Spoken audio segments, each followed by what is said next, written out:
두 증인 왕국의 모형 너와 내 집에 대해서 말씀 전해드리겠습니다. 영원 선상에 계시는 영이신 하나님이 태초에 천지를 창조하신 목적은 볼 수 있는 하나님 나라를 성취하기 위한 이함입니다. 그리고 이것은 예수 그리스도가 이 땅에 오셔서 구한 것이자 제자들에게 기도를 가르치면서 당부한 이 것입니다. 그래서 하나님이 뜻하신 당신의 나라는 어떤 형태가 나라일까? 이 나라는 백성들로부터 권세를 위임받는 대표들이 다스리는 민주 국가가 아니라 예수께서 만왕의 왕으로 다스리는 절대 왕정 국가가 되겠습니다. 지금까지 오병이어 기적에 등장하는 남자와 여자와 아이, 그물을 던져 고기를 잡은 어부와 그물에 잡힌 좋은 물고기, 못된 물고기, 요셉 족속, 야곱 족속, 그리고 에서 족속의 관계를 통해 하나님의 나라가 왕과 제사장과 백성의 새 신분으로 이루어져 있음을 이게 증거하였습니다. 그런데 이 땅의 교회에서는 하나님의 나라를 구한다고 하나 그 나라가 새 부류의 신분으로 구성되는 신분 사회임을 알지 못하기 때문에 예수 그리스도를 믿는 자는 모두 동일하며 다 하나님의 자녀인 동시에 그리스도의 종이요 하나님의 백성이라고 두리뭉실 얼버무리면서 예수 그리스도를 만왕의 왕 만주의 주라고 고백하면서 구원받는 자들이 모두 왕인 동시에 종이요 백성이라고 한다면 그런 나라는 어떤 나라일까 생각해 보겠습니다. 그런 나라는 존재하지도 않으며 하나님의 나라는 결코 그런 나라가 아니에요. 하나님 나라가 세 가지 신분으로 구성된 신분 사회의 왕국이라는 증거는 창세기를 비롯하여 성경 전체에서 시사하고 있습니다. 그래서 처음부터 하나님은 당신의 나라가 어떠한 형태일지 기록된 성경 곳곳에 은유로 계시하고 있어요. 네, 말씀해 보면은 여호와 하나님이 동방의 에단에서 동산을 창설하시고 그 지으신 사람을 거기 두시고 여호와 하나님이 그 땅에서 보기에 아름답고 먹기에 좋은 나무가 나게 하시니 동산 가운데는 생명나무와 선악을 알게 하는 나무도 있더라. 네, 창세기 2장 8절에서 9절 말씀이 되겠습니다.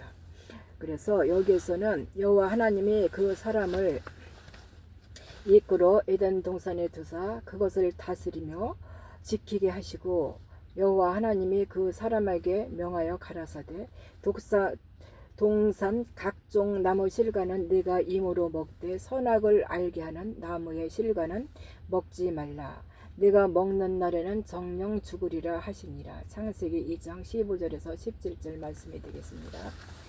여기서 먼저 창세기 2장에 기록된 하나님이 거하시는 이 땅의 최초의 성전으로 창설하신 에덴 동산을 살펴보면 동산의 중앙에 생명나무와 선악을 알게 하는 나무가 있고 그 주위를 각종 나무가 둘러싸고 있다는 것입니다. 여기서 동산의 중앙은 성막 또는 성전을 상징하는 것이며 그중 생명나무인 하나님이 거하시는 것은 지성소 영역을, 선악을 알게 하는 나무는 율법의 제사장들이 심어하는 성소 영역을 나타내는 것입니다. 그렇다면 각종 나무가 있는 동산 주변은 무엇일까요?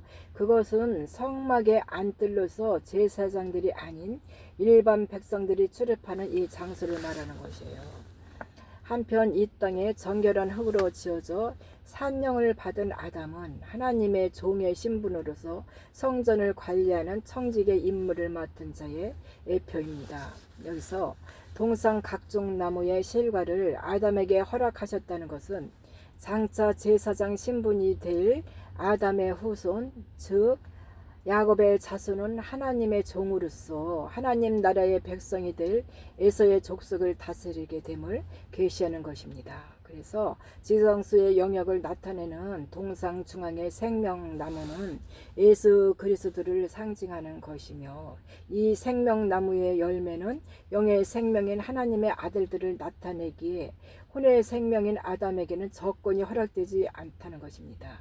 따라서 아담은 성수의 영역인 선악을 알게 하는 나무의 과실까지만 먹도록 하나님께서 섭리하신 것입니다.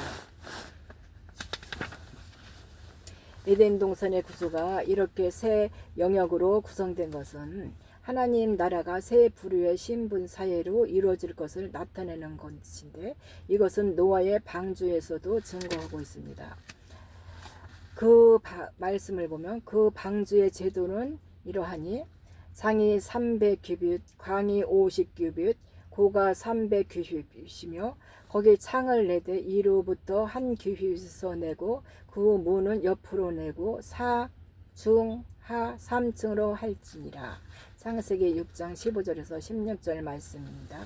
세상에 죄악이 가득하여 사람의 마음이 생각하는 모든 계획이 항상 악함 뿐임을 보시고 하나님은 노아에게 은혜를 베푸시고요, 방주를 짓게 하셨어요.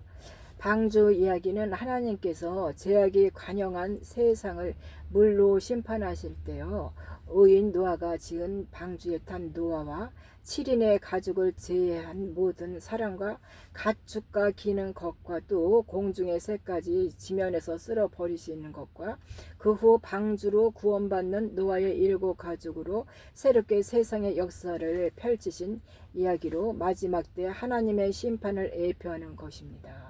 하나님은 노아가 그의 7 가족을 태워 하나님의 물심판에서 이들을 구원할 방주를 지을 때요, 하나님 나라의 모형으로 짓게 하셨어요. 근데 창세기 6장 16절을 보게 되면은 노아의 7인의 가족이 들어갈 방주를 짓되 상, 중, 하 3개의 층으로 만들라고 말씀하십니다. 이는 에덴 동산의 모든 마찬가지로 하나님의 나라가 세 부류의 신분으로 이루어지는 나라임을 계시하는 것입니다. 그래서 최상층은 하나님의 아들들, 즉 그리스도와 그분과 함께 왕노릇하는 신부들이 거하는 지성소의 영역으로, 또한 중간층은 하나님의 종들이 제사장이 되어 왕을 섬기는 성수의 영역으로, 또 최하층은 에서의 3대 후 자손이 하나님 나라의 백성이 되어 다스림을 받는 성막의 안들을 나타낸 것이 되겠습니다. 그래서 방주의 바깥은 성막의 바깥들로 외인들, 즉 하나님 나라에 들어가지 못하는 이방인들이 영원한 멸망 가운데 심판을 받는 바깥 어두운 곳을 가리키게 되는 것이에요. 한편 노아는 여호와께 은혜를 입어 당대의 완전한 자라고 말합니다. 하나님 앞에 의인이라는 성경은 증거하고 있죠. 완전한 자, 의인이라는 호칭은 오직 영의 생명인 하나님의 아들들에만 주어지는 이 호칭이 되겠습니다. 그들은 바알에게 무릎 꿇지 않는 자, 우상에게 경배하지 않는 의로운 자로서 흑암 아래 갇힌 혼의 생명들을 그물로 잡아 건져주는 어부의 사명을 감당하는 자들이 되겠습니다. 그래서 방주를 지어 가족을 구원할 노아가 어부라면 그의 7 가족은 어부로 인하여 구원을 얻는 물고기, 즉 혼의 생명인 하나님의 종들을 가리키는 것이에요. 근데 이 물고기 중에는 못된 물고기가 섞여 있어요. 홍수 후 노아의 세 아들로 말미암아 번성한 이 땅의 사람들 가운데는 가인의 계보에서 이어지는 네피림의 혼혈 족속이 등장하게 돼요. 이렇게 홍수 이후에도 네피림 족속이 끊어지지 않고 이어지는 것은 노아의 방주에서 살아남는 못된 물고기라 할 수 있는 함의 아내로 말미암게 되는 것입니다. 그래서 그녀가 함에게서 낳은 아들들 가운데 가나안 7족속의 기원을 이루는 가나안에 나온 것과 또한 홍수 이후로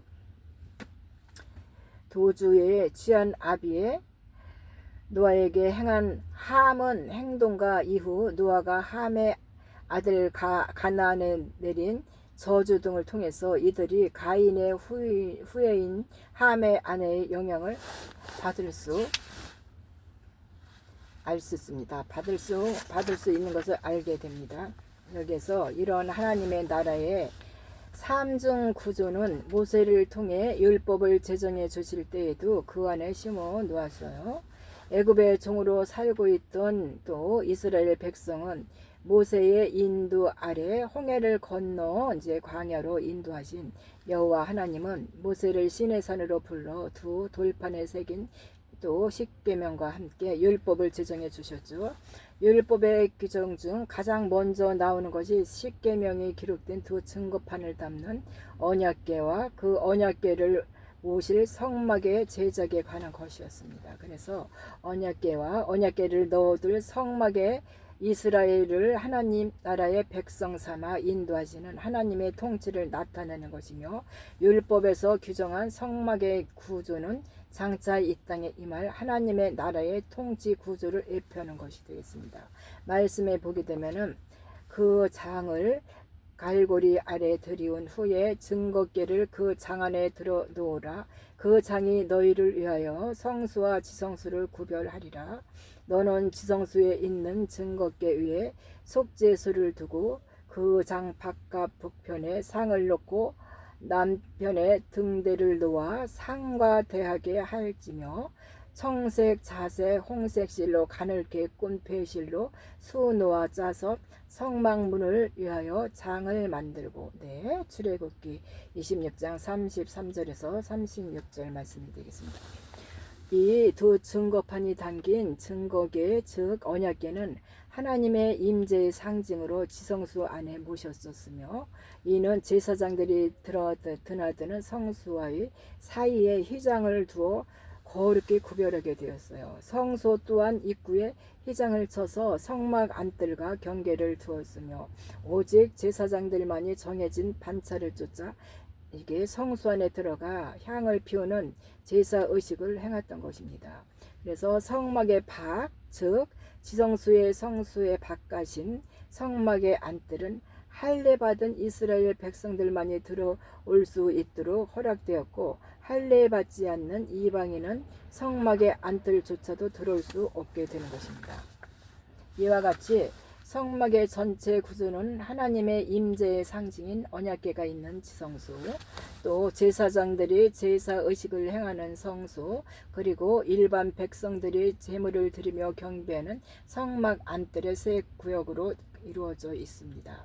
그래서 이 지성수와 성수와 또 이루어진 성막은 하나님의 아들들과 또 하나님의 종들이 거하는 수도인 새 예루살렘 성으로 새 땅의 모형이며, 성막 안뜰은 하나님의 나라에 들어가는 백성들이 거하는 새 하늘의 모형이 되겠습니다. 그래서 이와 같이 광야에서 성막을 중심으로 이루어진 하나님의 나라의 모양은 가나안 정복 후 새겨진 또 이스라엘 다윗 왕국에서 그 모습을 더욱 구체적으로 드러나게 됩니다. 여기서 보면 다윗이 시온 산성을 뺏었으나 이는 다윗이더라. 다윗이 그 산성에 거하여 다윗성이라 이름하고 밀로에서부터 안으로 성을 둘러쌌느니. 사무엘하 5장 7절에서 9절 말씀이 되겠습니다. 그래서 다윗 왕은 만왕의 왕으로 오시는 예수 그리스도의 예표가 되는 것입니다. 다윗성에는 다윗 왕과 다윗 왕의 아들들과 다윗의 신하들이 거하고, 또 다윗성을 장차 거룩한 새 예루살렘의 예표로 왕과 왕족들 그리고 그들을 섬기는 신하들이 거하는 하나님의 성전을 예표하는 것이며, 왕과 왕족들이 거하는 곳은 왕이신 하나님의 임재가 있는 지성수를, 왕을 섬기는 신하들이 거하는 곳에는 제사장이 거하는 성수를 나타내는 것이며, 다윗성을 중심으로 이스라엘 영토 안에 있는 이스라엘 백성들은 성전 안뜰에 거하는 하나님의 백성을 상징하는 것이 되겠습니다. 성막과 성전의 구조를 통해 증거되는 하나님 나라의 모습은 요한계시록 11장에서도 찾아볼 수 있어요. 천사가 사도 요한에게 지팡이 같은 갈대를 주어 하나님의 성전과 제단과 그 안에서 경배하는 자들을 측량하게 합니다. 이것은 마지막 환난 때 구원받는 자들에 대한 이 말씀이 되겠습니다. 말씀에 보면 또 내게 지팡이 같은 갈대를 주며 말하기를 일어나서 하나님의 성전과 제단과 그 안에서 경배하는 자들을 측량하되 성전 밖 마당은 측량하지 말고 그냥 돌아. 이것을 이방인에게 주었은즉 저희가 거룩한 성을 42달 동안 짓밟으리라. 요한계시록 11장 1절에서 2절 말씀이 되겠습니다. 네, 여기서 마치겠습니다. 감사합니다.